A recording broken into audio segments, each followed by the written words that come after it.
despite the streaming and the downloaded files of the different networks, there are still many users that we follow from time to time using the already veteran CD audio format to listen to some of our favorite songs.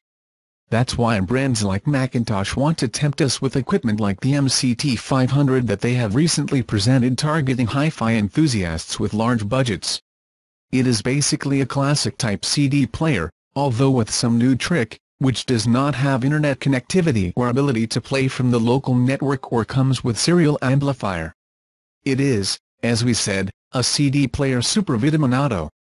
It is capable of playing content present on SACD, CD, CDR/RW and DVD-R discs, either official or recorded by us, in different types of digital formats such as AAC, AIFF, ALAC, DSD to DSD-128, FLAC, MP3, WAV up to 24-bit/192 kHz and WMA, that we can also use from memories connected to its USB port.